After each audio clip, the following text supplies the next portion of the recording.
Hey, party people, welcome to the CyberSoul podcast with me, the host with the most, Jamie Murphy. I'm buzzing today.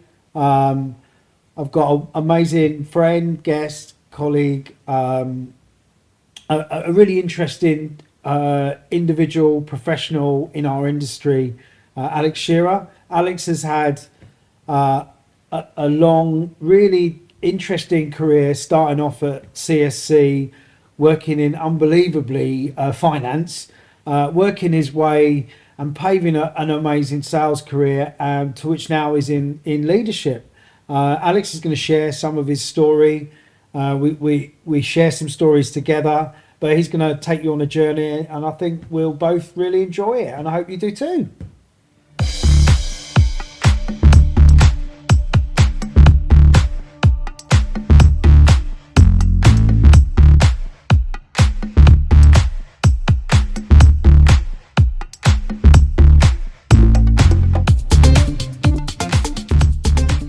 So look, mate, it's great to have you, Alex. Great Thanks, to have you mate. on board. Really, these podcasts are all trying to find out that little bit about you. You're well known in our cyber industry. You've had a great career, all of that. That's a given, and we'll hear a bit more about that. But what I'm really interested about the passions, what motivates you. So let's start right at the beginning. Um, where did it start for you? I mean, how far back do you go? Right. So like yourself, Murph, I'm a child of the 70s, which makes us old, right? We're old. I grew up in Woking in Surrey and haven't really moved too far from there. My mum and dad still together, hitting their 50th anniversary just in a couple of weeks, which is Big phenomenal. shout out. Massive shout out for that. Definitely would have got less for murder. But no, I grew up in Woking, moved to Camberley when I was sort of 10, 11. Again, 5 miles down the road, if you know it, not a million miles apart. Home counties, very typical home counties, very safe, very solid, very middle class background. My dad was a management accountant. My mum was a teacher. I went to school like everyone else, boarding school when I hit about 12, 13. Which was big for me. I remember sitting in the back of the car on the way to boarding school thinking, what have I done wrong? Why am I being sent off to boarding school? But I loved it. It's one of the best experiences of my life. I went to a school in Pangbourne, Berkshire, which was phenomenal. Bizarrely set me up for some relationships later in life that you're probably aware of. But 4 or 5 years at boarding school, I got my GCSEs. Didn't do particularly well. For me, school wasn't about learning. I don't know whether you're the same. For me, school was about Carry class on. clown, making jokes, winding people up, being the center of attention. That's what I loved, and kind of probably why I've got to this point now, because that's kind of how I operated in class. I think we were probably lucky, Murph, that we didn't always need the great grades to get into work 20 years ago, 25 years ago. Personality went quite a long way.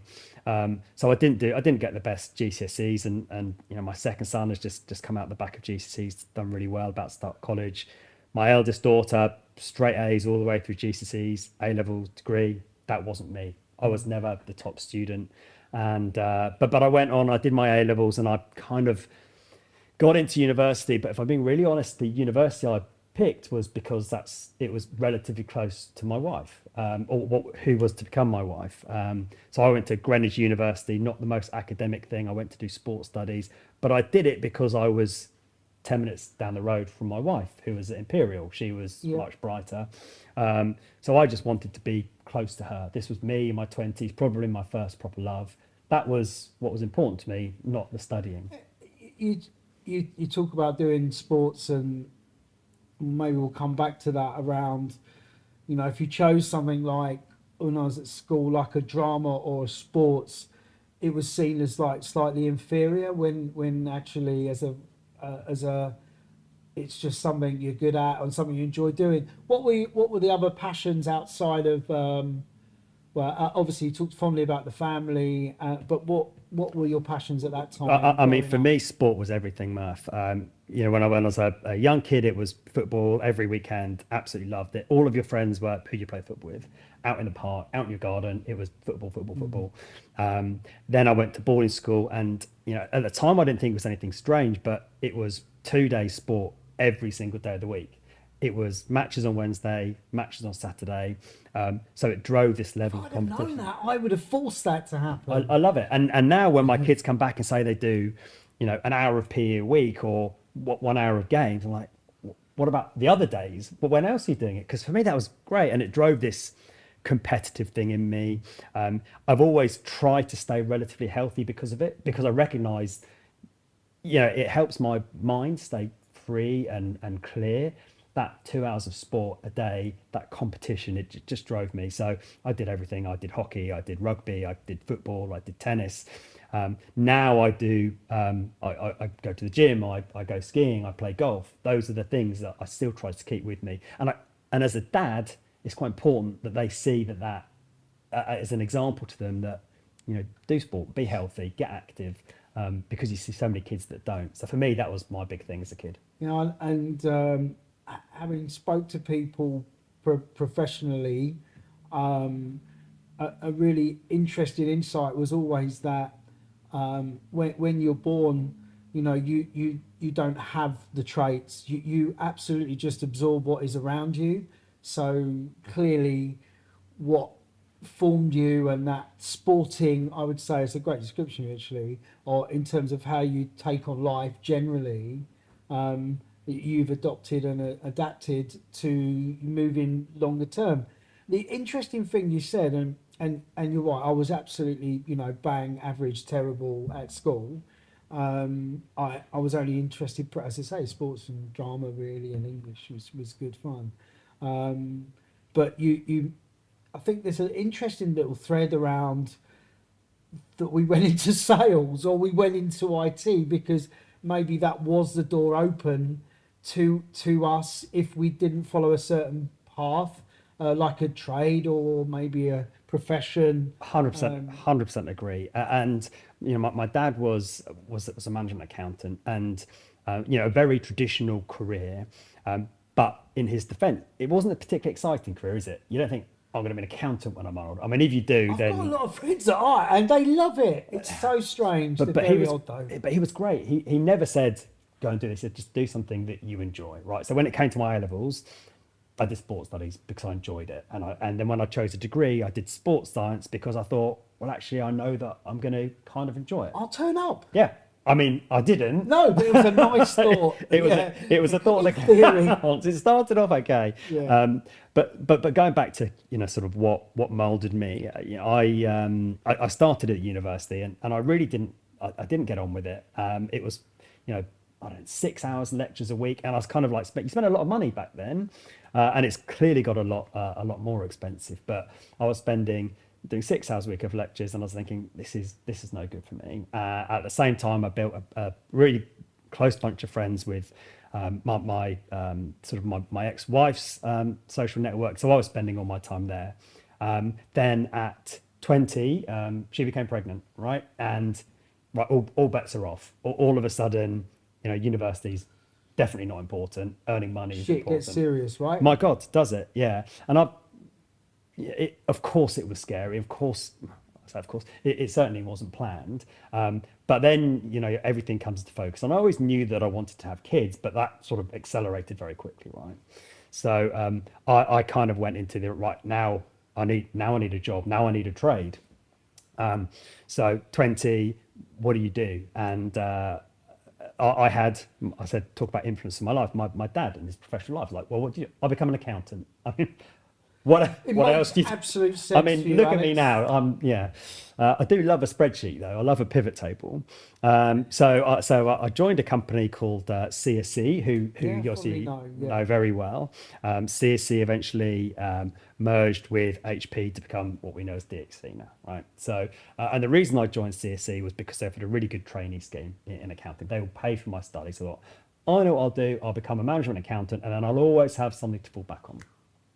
So I did that, and I literally started opening the mail. So purchase orders come in, stamp them, write dates, pass them on to accounts payable. That was my background.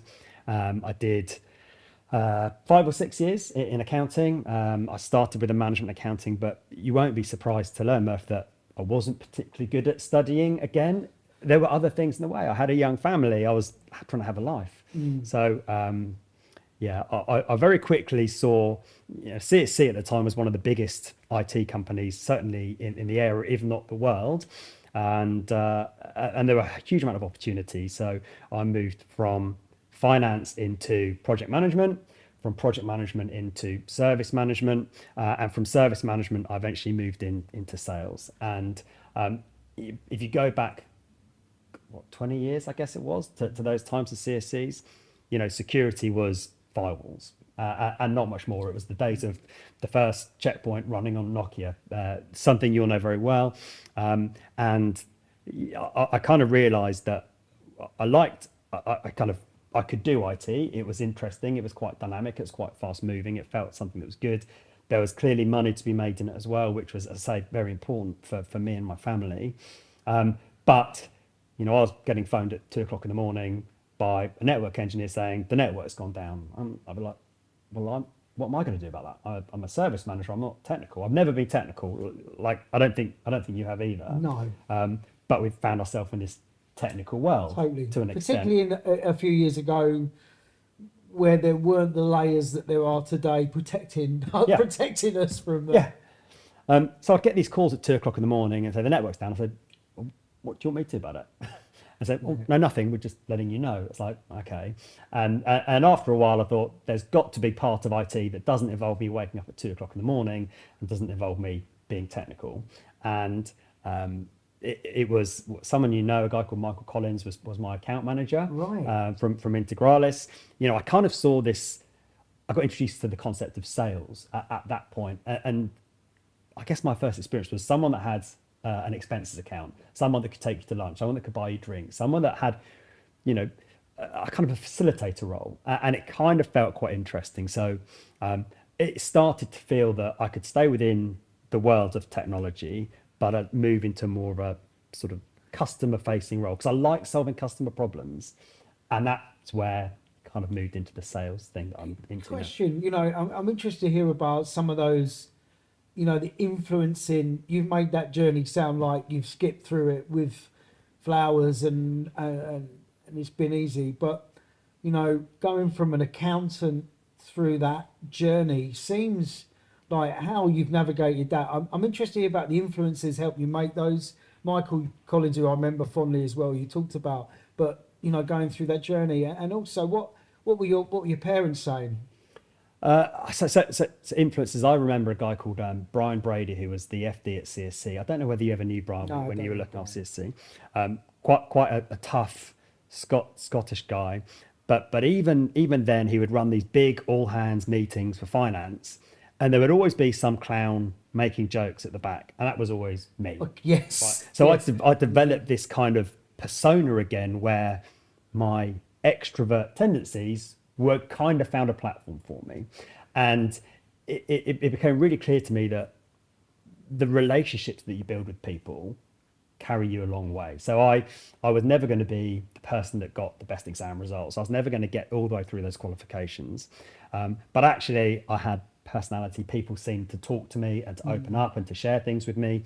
And You I learn kind to of, trade on that, don't you? Yeah. You learn that's actually my currency. Yeah. I might not be the biggest techie or the smartest egg, but what I've got is actually of value and importance. And I think the sooner you realise that, that's where the light comes on. 100%. And that's not to say that people buy from people. I think that might have been the case at some point. I think, it helps. But certainly when you can get on with people and build relationships, then you can facilitate and achieve more through that teamwork. So again, maybe it's too glib to say, but if you think that I love sport, I love being part of a team. Actually, when you move into sales and you're working with colleagues internally and customers externally, it's got to be that teamwork thing. You've got to be able to gel. You've got to be able to get on with people, and that's always been something I've done. So from the Ralph Nicholsons at CSC, again, the Mark Jessops, these guys were. I mean, Ralph was my customer, as you know, and then he joined at CSC. But those relationships absolutely help, and it felt seamless at the time, moving from finance to project management to service management. It probably wasn't, but it just kind of happened. And I don't know whether that still exists. There probably are companies that you can do that, but at the time that was an absolute breeding ground. You could kind of do what you want, and you look at, choices that people have to make now, and there's certainly something to be said for joining a company like that that's got so many different functions and roles and So many responsibilities. doors that may be Yeah. open that Yeah. that may not be available, or you may have to wait longer. Maybe that enabled you to fast track into sales because those doors were just open. Yeah, I guess. yeah, 100%. And for me, Integralis, who you clearly know very well, they were a supplier for me when I was at CSC, and it became a very easy move to make because I knew Michael, introduced to guys like Andy Milton, then quickly onto Aid Young, into to GJ, Graham Jones. You start building a network very quickly because you become known to them, and it just worked out very well for me. So Integralis, we pretty much joined about the same time. Yeah. Actually, Yeah. we came through slightly different routes. You explained. You came through the customer route through Michael, met GJ and that crew. I came through the doors the with Lily White, Neil Lily White. I've talked before on the podcast very fondly, but I came through that angle, and I joined with yourself, Duncan Hart. Yeah. There's a few of us, Michaela Hart as well. All people who are having good careers. That are great. So that just shows you the quality that was there. But for you, what was really special about that experience, and what was great, but what did you learn from that experience to move forward in your career? So much, and it was. Where do we start? Eh? Well, I mean, where do you start, and what can you say in public? It was great, and I don't think any of us realised at the time what a great foundation it would give for our careers. And if you look at all of those people and what they're doing now, even the guys that started as on the graduate scheme were there, they're now sales directors of It's tech magic, companies. isn't it? It's so good, and you build such a big network. And even today, people on my team say, how do you know him? It's like, well, I just worked with him 15 years ago. Nobody and believes we us just- anymore, do they? But it is. I mean, cyber is quite a small world, isn't it? But for me, so I joined as a managed service overlay at a time where Integralis were trying to become that managed service organization, and the rationale was I knew managed services because I'd been in that service world. So for me, it was like a relatively soft landing, talking about services, but also getting a bit more salesy. Within a couple of years, I was given the opportunity to actually move into a full sales role. I picked up one of the large systems integrators that we were looking after, and I just, for me, learning, it's a lot about it's experiential. So you learn a lot of your skills from seeing other people in action, and the salespeople around us, yourself, the Daubs, Hancock, Jane, Kaz, Dunk, Michaela, Bevis, great people. Debs, who I'm very, very close to. We worked. Big up, Debs. We had a really close bond, but also a huge amount of exposure to loads of different technologies, and you were right at the cutting edge of security. At the time, there were two organisations that did cyber. There was Vistorm, and there was Integralis. You were one or the other. It was kind of like Liverpool, Man United, Tottenham, Arsenal. It was kind of that. And we were definitely the goodies and they were the baddies. We were the Southerners, they were the Northerners. Very roughly. But true. That's about right. I feel like that. And we just had a great Regional time. wars. And when we had, the customer list we had was phenomenal. One of the first people to really develop managed security service with a platform called ISIS.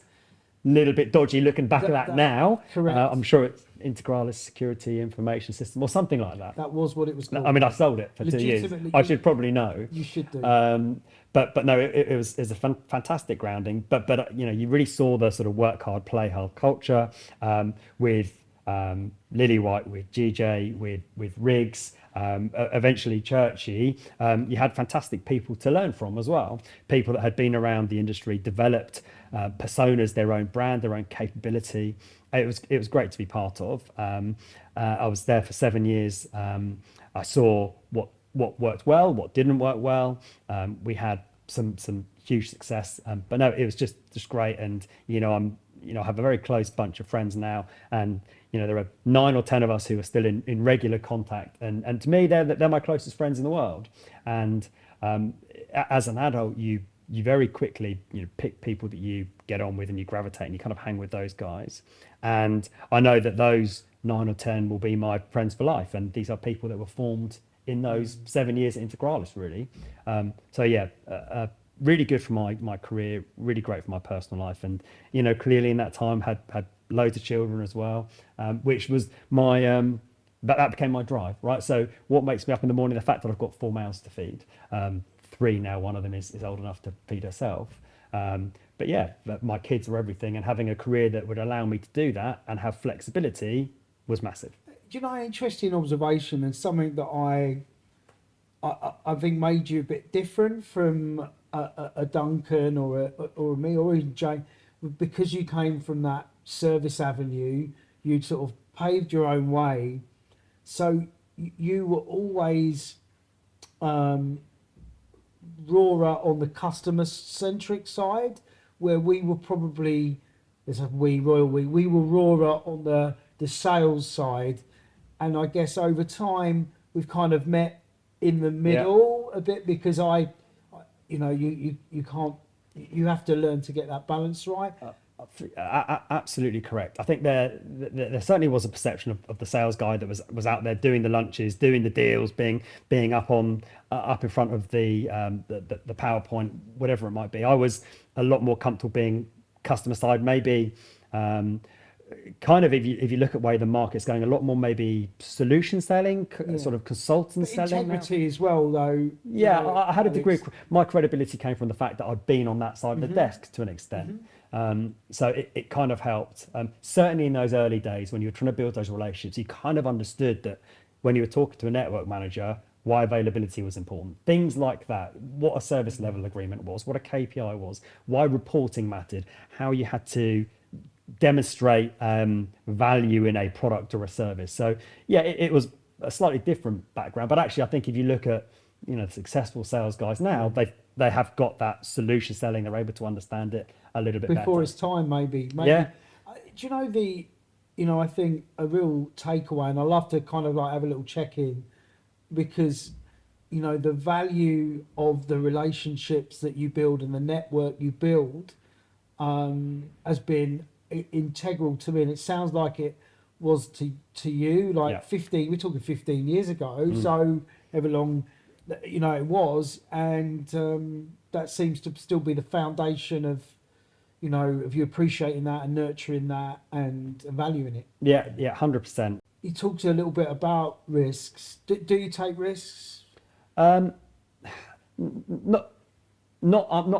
unclassified risk, I guess. There will be times. So, you know, I was doing okay at Integralis, and I felt like, do you know what, I'm going to give semantic a little go, and I tried that for a year. That was maybe a risk. That said, you know, I learned an awful lot from those 10 months. I learned, you know, I was part of, you know, the leading technology company in the world from a cyber perspective. I met some phenomenal salespeople. It just wasn't right for me. There was a degree of risk there. There is, of course, a risk moving from one company to another. So moving from one of the biggest IT outsourcers in the world, from Fujitsu, to a relatively small security company, that was a bit risky, but actually it was measured. And I felt that actually the things that mattered would still be there. So I don't take as much risk as I should. And I think that's probably because I've had kids since I was 20. Yeah. So I've, you know, one of the things that has always been encouraged of me, and, you know, I applaud you for it, Murph, is, Alex, why don't you do something on your own? Why don't you set something up? You've got so much knowledge, you've got such a great network, why don't you go do it? And that's been an appeal, but actually I can't take that risk, because, you know, for me, the most important thing is paying that mortgage every month, having the car, putting the kids through school. So it's measured risk. So, you know, when I moved from Fujitsu to Orange Cyber Defense, it was measured. There might be months where I earn a little bit less, but actually that's not proven to be the case. But as long as you're layering fun on top and stimulation, then that hopefully gets you the right balance. I'm really finding that I'm able to focus on my own personal development a lot more at the moment. I'm able to be a lot more of a manager now than I was at Fujitsu as well, and put some time into that. So for me at the moment, there's a lot of focus on learning and development within our organisation, and there probably should be within the industry. So yeah, that became a priority and an interesting thing for me, whilst maintaining the culture. So the culture that Devs and his predecessors built is one of fun, is one of working hard and playing hard, and we still try to maintain that. And we have a, if I look around the sales floor in Waterloo on a Thursday, there is good chat. There's good fun. There will be people going for drinks. There are good relationships felt. The team bond is strong. It's not to say it's perfect. It's not the finished article. But then if it was, it wouldn't be fun. If we were maybe Accenture or Deloitte that's got that process and the rigor and I guess everything being straight down the middle, that wouldn't be for me. Whereas actually where we are, we've got that nice blend, professional but have fun with it. And still creating, right? It's still Yeah, building a business there. yeah, We talked about this before, and I alluded to it on an earlier point I was making, that sales as a profession is not even, for me, not even maybe even seen as one. yeah.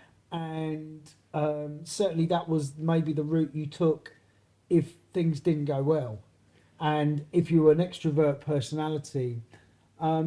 What's your view of the changes that you feel could be made, should be made, and general observation on that? I mean, great question. And do I have a view on sales as a career and a profession? Possibly so. I think, as you say, people kind of fall into it. You don't go to university and study sales or cyber sales. That's not reality. You move into it because, I don't know, the money's good, or because you are an extrovert. One of the, I guess, if I look back at the last 15 years of what's been my sales career, I've maybe had 4 training sessions, training courses. You learn the medic stuff. You learn the insights around different personalities and how people behave. But 3 or 4 training courses in a year doesn't really suggest the level of focus and professionalism that maybe it should, given actually what it is we kind of do. And there's clearly a lot of noise on social media, like LinkedIn, for example, of the sales guy keeps on spamming me. He won't take no for an answer. He's not bringing me anything I need. I get X many approaches a week. I think salespeople are developing a bad rep, and cyber in particular, because it is a very crowded market. There's clearly a lot of money floating around it because it is front page news, and fairly average salespeople are getting paid an awful lot of money for being not very good and not delivering their customers anything. So I think we don't always help ourselves, but equally we don't help those sales guys develop. So 3 courses in 15 years. That doesn't suggest a huge level of progression for me. It's an industry, because it's target orientated.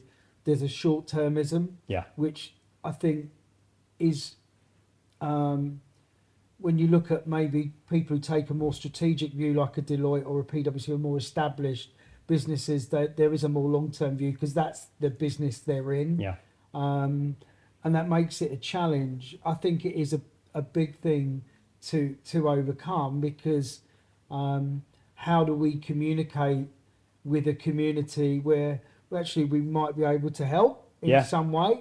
But I think, I look at always a real life example. I don't pick up any phone calls from people that I don't know the number for. I don't even answer Virgin when I know it's Virgin, and I've been with them for 15 years. yeah. And I think it's because of the language that they're communicating with me and doesn't feel right. And I think, for me, it's working out how can we communicate with the industry better. Yeah. And that's one I think we should look at. Yeah, I think we are certainly in the world that Orange Cyber exists in. What we are positioning are fairly complex solutions to the problems that are impacting businesses, right? So organizations are going through a huge amount of digital transformation. Right? This sounds like a pitch. This is not my elevator pitch. Organizations are going through a huge amount of change, but they need to do so in a secure manner. And Let's hope it's a tall building. yeah, Shearer show. Here we go.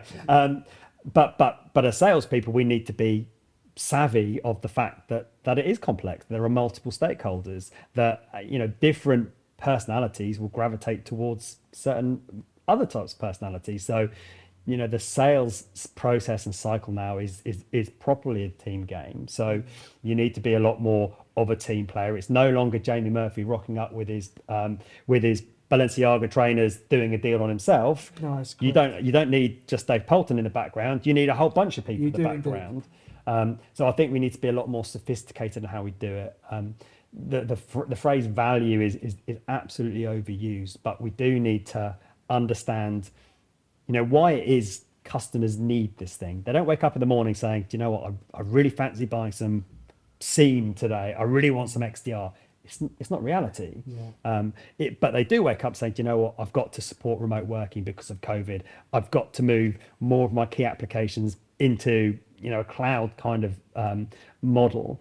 That's what they need to do. And they just need a partner that gets that. So for me, we've got to keep on educating, and that's not just vendor accreditation, but we've got to keep on educating the salespeople on how to communicate, how to build relationships, how to manage and work within teams.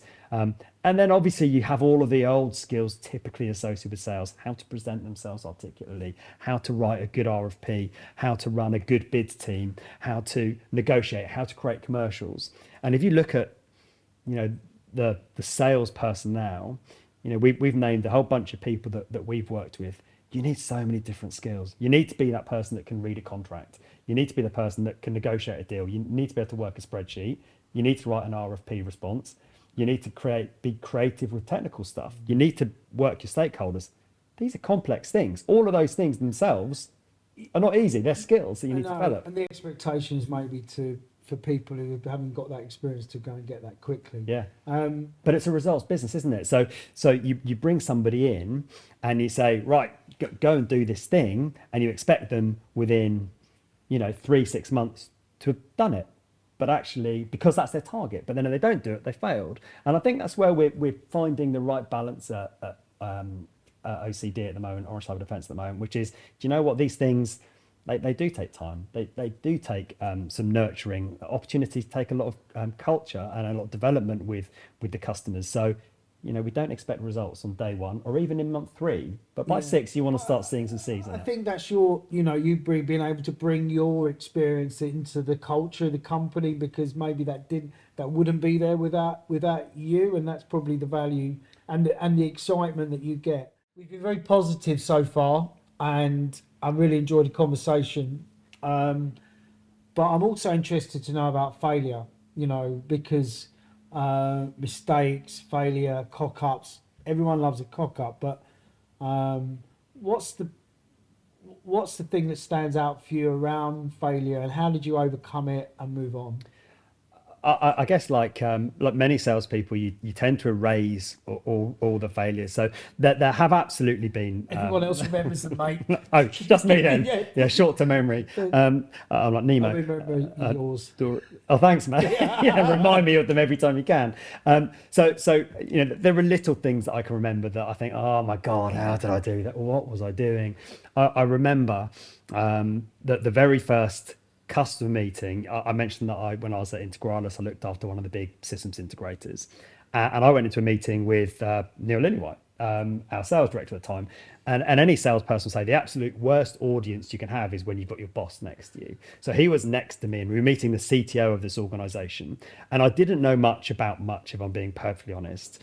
I was the managed service guy. I wasn't the cyber sales guy that I was now trying to fill those shoes on. So we went in to meet the CTO of a huge IT organization, and all I knew was we had to, people were being successful by selling this stuff called F5, and I had no idea what it was, but I thought, do you know what, I'm going to chuck this across the desk straight away at the CTO, and it was something very blunt like, how are you doing your load balancing at the moment?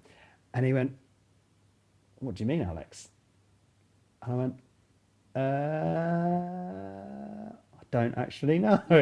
I had nothing to back up with. I hoped, like this, what is it that keeps you up in the morning? He would just go through all this stuff. Actually, Alex, what we really need to buy is 15,000 F5 LTMs or whatever it was. That's what I was hoping was going to happen, being new to this gig. Strangely enough, it didn't. He kind of wanted me to elaborate on my question. I had nothing. And Neil, also not the most technical person, he didn't have much to add either to the subject. So the lesson I learned from that was, if you're going to go in and ask a question, make sure that you've got some context and something to follow up with. So that was one. We've talked a lot, and there's been lots of different people that we've kind of like flown through, and we talk fondly about them all. I have a view around mentorship that actually it's not a person, it's not something you buy. I want to be your mentor. It's actually a collective, a bit of a spiritual thing that you take on a journey, and sometimes the best mentors, you don't even know you're being mentored. Yeah. Can you talk, briefly a little bit about that? Yeah, absolutely. So there's this concept of 70, 20, 10. 70% of your learning comes from doing, 20% comes from working with colleagues, and 10% from formal learning. So if you look at that, and the biggest part of your development comes from being in there doing the do. So if I look at mentoring and things that influenced me, I probably look at my peers around me. So, who is the best person to teach me how to qualify a deal? Duncan Hart, without exception. Yeah, He ruthless. Ruthless qualification. Love him. Within 30 seconds, he's looking at his phone. If the deal's gone, the best commercial account manager who would write a contract better than any lawyer, Michaela Hart. Best person to navigate your way around an organisation, Jane Dorbar, Jane Hancock. Jamie Murphy, dare I say. Yes. The best technical salesperson. You're looking at someone like a Dave Polton or a Martin Budd who's done that sort of pre-sales. So I look at those people around me that have been there, done it. But also, you learn from people that have come up behind the ranks. Dan Drew, like phenomenally successful guy. Look at that hunger, look at that drive, look at his dedication. That develop. It's so great to learn from. So for me, it's the people around me. That's that 70% of learning. There are professional organisations. So we've recently signed up with Niall Anderson, a guy who top man, who I know you've worked with, who Chris Deverell's worked with, who Dan Colleen's worked with. We're lining him up to work with our 8 biggest, most salespeople with the most potential.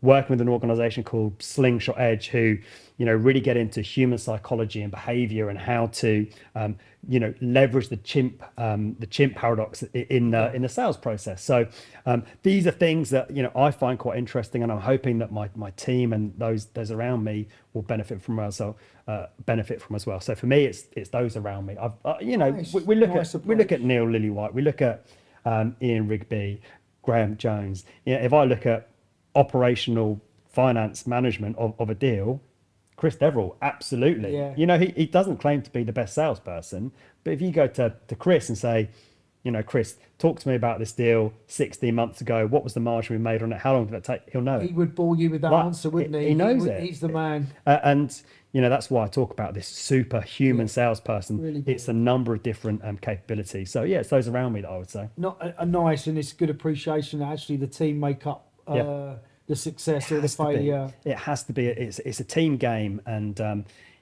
the salesperson ultimately is at the sharp end. They will live and die by the results, but actually it is a team game, and you need a really great bid manager. You need a really good technical pre-sales consultant. You need a good marketing organisation. All of these things add up to the sale, and there has historically been a them and an us culture between sales and delivery, but that needs to change as we move forward. I think culturally,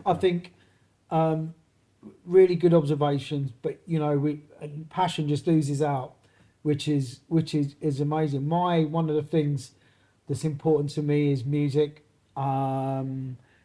Before we sign off, what is the music that makes you dance? Obviously, every Sunday, Murph, I spend in the bath listening to you and Bros on CyberSoul. So I'm not a musical snob or a purist. I will listen to anything. I love dance music. I love listening to the stuff that you and Bros do. I love house. I used to, back in the day, I was into sort of gangster rap and hip hop and stuff. Yeah. I've been through a rock phase. I listen to pop. I'm not fussy. What's on in the car at the moment? If I switched it on, Capital Dance was on the Capital car. Dance. God bless it. Yeah. Very little talking, very few adverts, but some decent music to listen to on the way up. Nice to hear that. Yeah. Alex, look, it's been a pleasure, mate. Thank you so much Likewise. for your time. Shared some great stories, and top man. Thanks, Murph. Appreciate Thanks for having it, me, mate. No worries.